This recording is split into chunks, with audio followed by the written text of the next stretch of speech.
Dušan, vitaj. Ty si tu prvýkrát takto ako nový z našich členov, ambasadorov klubu. Si bývalý hráč Nitry Knights, odohral si za Nitru niekoľko sezón. Aktívne si teda hrával. Nedávno, myslím, že bolo to 2023 asi, ak si dobre spomínam, si sa po dlhej prestávke ešte vrátil ako hráč na jednu sezónu. Dnes ťa vidíme často na tribunách, myslím, že aspoň čo ja som postrehol, chodíš na každý domáci zápas, ktorý máme. Často nám s tými zápasmi aj pomáhaš, čiže vnímam ťa ako takého skalného fanúšika. Čo ťa na tomto športe, na americkom futbale najviac baví? Tak v prvom rade ďakujem pekne za pozvanie a že tu môžem byť.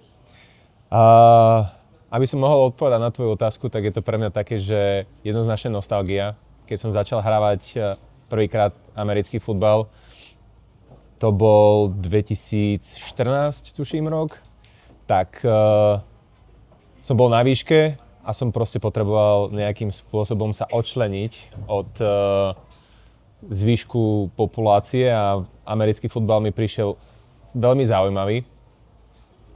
A úplne ma to pohltilo a chytilo.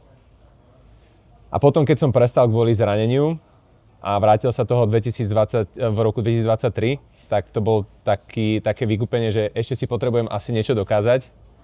A že strašne mi chýbal, keď som chodeval na zápasy, sem tam sa pozrieť, ten pocit byť na ihrisku, byť tam s chalanmi, byť v tom dianí toho celého a užívať si v podstate ten zápas. A to mi veľa chalanov dá za pravdu, že keď sme začali hrávať, alebo keď ja som hrával a chalani už hrávali, tak sa hrávalo pred prázdnym publikom. Sme sa proste zišli dva tímy a napríklad na zablatenom ihrisku sme si proste dali jeden zápas, vtedy sa ešte hrával sedmičková liga slovenská. A teraz, keď to porovnám, tak je to diametrálne odlišné a tento celý progres ma baví. Takže asi tak. Super, ďakujem.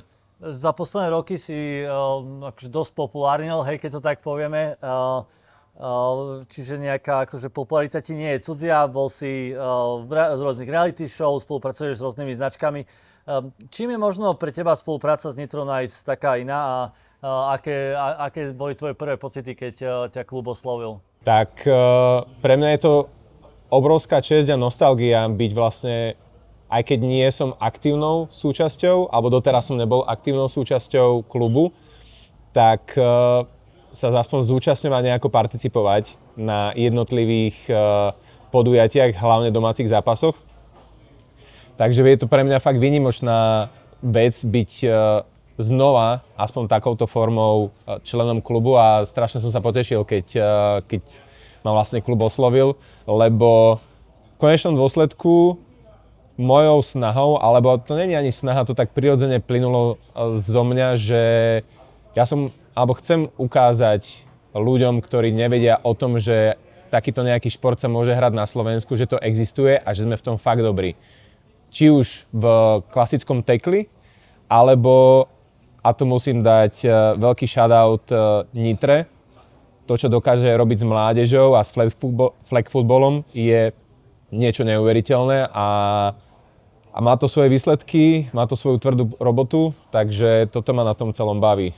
Okay, super, ďakujem Dušan. A posledná odo mňa, ako som hovoril, tá popularita ti dosť narastla na sociálnych sieťach, ťa sledujú 10 000 až 100 000 ľudí. Aké publikum možno vieš práve pre klub osloviť a s akým cieľom vstupuješ do tejto spolupráce? To je zaujímavá otázka toto. Aké? No minimálne jednoznačne publikum, ktoré nemá ani poňatia, čo je to americký futbal.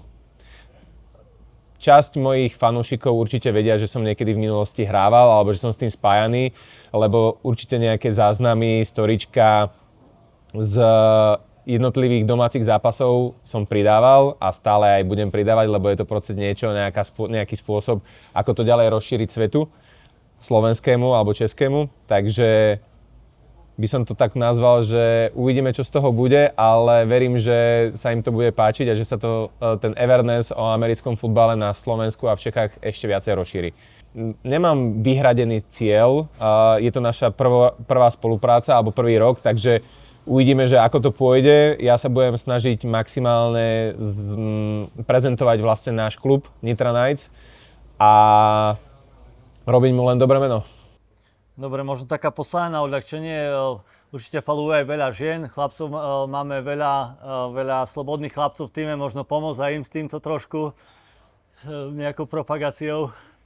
Jednoznačne není problém. Ak chalani sa svojimi výkonmi presadia a budú fakt dobrí, tak myslím si, že nebudú problém si môcť aj takýmto spôsobom nájsť partnerku, ak sa im ozve.